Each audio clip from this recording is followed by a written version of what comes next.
Life can sometimes feel like trudging through an endless tunnel, each step heavy with uncertainty, the light at the end nowhere in sight. You push forward, straining to see a glimmer of hope, but the darkness seems to stretch on forever. In those moments, it's easy to feel lost, abandoned, and to wonder, where is God? The silence that follows a heartfelt prayer can be deafening, leaving you questioning whether God is listening or even present. Yet, as challenging as these seasons are, they often hold profound lessons about faith, trust, and the unseen work of God. This video explores the journey of holding on to faith when life feels like a tunnel, drawing on biblical wisdom and relatable insights to offer hope and encouragement.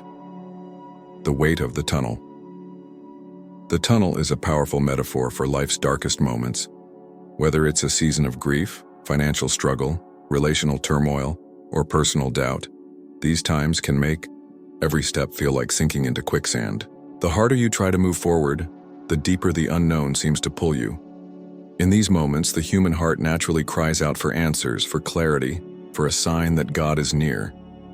But when those cries are met with silence, doubt creeps. And is God really there? Does He care? This experience is not unique. Throughout history, people of faith have wrestled with the same feelings of abandonment. The psalmist David, for example, poured out his anguish in Psalm 22, 1-2. My God, why have you forsaken me? Why are you so far from saving me, so far from my cries of anguish? My God, I cry out by day, but you do not answer, by night, but I find no rest. These words resonate deeply because they capture the raw honesty of feeling overlooked by God. Yet David's story doesn't end in despair. His psalms often transition from lament to trust, reminding us that even in the darkest moments, God is still present. The silence that isn't silent. One of the hardest truths to grasp is that God's silence doesn't equate to His absence. Human expectations often paint God as a dramatic intervener, splitting seas, sending angels, or speaking in booming voices. When He doesn't show up in these obvious ways, it's tempting to assume He's not working at all. But God's ways are often subtler, His plans unfolding in ways we can't immediately perceive. Consider the analogy of a seed planted in the ground. To the untrained eye, nothing seems to happen for days or weeks. The soil remains undisturbed, and it's easy to assume the seed has failed. Yet beneath the surface, the seed is taking root, drawing nutrients, and preparing to break through. Life with God is often like this. The seasons of waiting, the moments of silence, are not evidence of God's neglect, but of His careful preparation. As Ecclesiastes 3:11 reminds us, He has made everything beautiful in its time. What feels like a delay is often God laying the foundation for something greater. God in the small things. While we often crave big breakthroughs, God's presence is frequently found in the small, seemingly insignificant moments. A kind word from a friend, a fleeting sense of peace amidst chaos, or the strength to get out of bed when despair weighs heavy. These are whispers of God's faithfulness. They may not part seas, but they are no less miraculous. These moments remind us that God is not only in the grand gestures, but also in the quiet details of our lives. Reflect on the story of Elijah in 1 Kings 19. Fleeing for his life, Elijah sought God's presence in a moment of despair. He expected God in the wind, the earthquake, or the fire, dramatic displays of power. Instead, God spoke in a gentle whisper, 1 Kings 19:12. This gentle whisper was enough to renew Elijah's strength and purpose.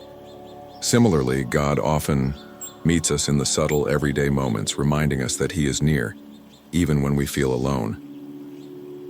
The purpose of waiting. Waiting is one of the most challenging aspects of faith. Whether waiting for a job, healing, reconciliation, or direction, the uncertainty can feel unbearable. Yet waiting is not wasted time in God's economy. It's a season of preparation, a time when God shapes and refines us for what lies ahead. Just as a potter molds clay with patience and precision, God uses waiting to mold us into vessels ready for His purpose. Isaiah 40:31 offers a powerful promise for those in seasons of waiting. But those who hope in the Lord will renew their strength. They will soar on wings like eagles. They will run and not grow weary. They will walk and not be faint. This verse doesn't promise immediate answers, but rather the strength to endure, the resilience to keep moving forward. The act of hoping in God, trusting His timing and goodness, becomes a source of renewal, even when the tunnel feels endless. The story of Moses and the Israelites at the Red Sea, Exodus 14, further illustrates this truth. Trapped between an approaching army and an impassable sea, the Israelites saw no way out. From a human perspective, the situation was hopeless. Yet God was already at work, preparing a miracle. The sea didn't part until the last possible moment, but when it did, the path forward was clear. This story reminds us that God's timing is perfect, even when it feels delayed. He often waits until the 11th hour, not to test our patience, but to teach us trust. Faith is a choice. Faith is not a feeling. It's a choice. It's choosing to trust God's goodness when circumstances scream otherwise. It's holding on to the belief that God is working, even when the evidence is invisible. This choice is not always easy.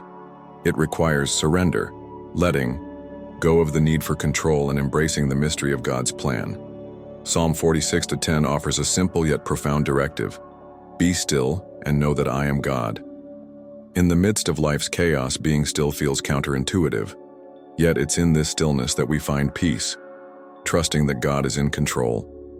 Being still doesn't mean doing nothing. It means resting in the assurance that God is faithful, even when we can't see how. Trusting the who, not the why. One of the greatest temptations in difficult seasons is to demand answers. Why is this happening? How will it end? While these questions are natural, they often lead to frustration when answers don't come. Faith invites us to shift our focus from the why and how to the who. We may not understand the reasons for our struggles, but we can trust the one who holds the bigger picture. The book of Job is a powerful example of this principle. Job faced unimaginable loss and suffering, yet he never received a clear explanation for his pain. Instead, God revealed Himself to Job, reminding him of His sovereignty and wisdom. Job 38:41. In the end, Job's faith was strengthened not by answers but by an encounter with God's presence. Similarly, when we focus on God's character, His love, faithfulness, and goodness, we find the strength to keep going. Even without all the answers, you are not forgotten. If you're in a tunnel right now, feeling overlooked or forgotten, hear this. You are not alone. God sees you, knows you, and is working in ways you may not yet see. The weight of your struggles is not yours to carry alone. As Matthew 11:28-30 reminds us, Jesus invites us to come to Him with our burdens and find rest. Trusting God doesn't mean the tunnel will disappear overnight, but it does mean you don't walk through it alone. The journey through the tunnel is not just about reaching the light at the end, it's about who you become along the way. God is using this season to deepen your faith, strengthen your character, and prepare you for what's next.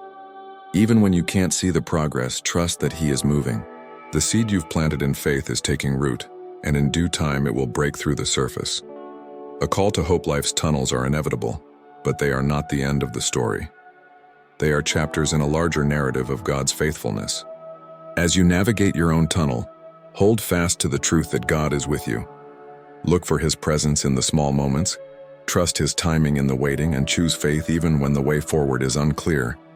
The promise of Romans 8:28 remains true, and we know that in all things God works for the good of those who love Him, who have been called according to His purpose.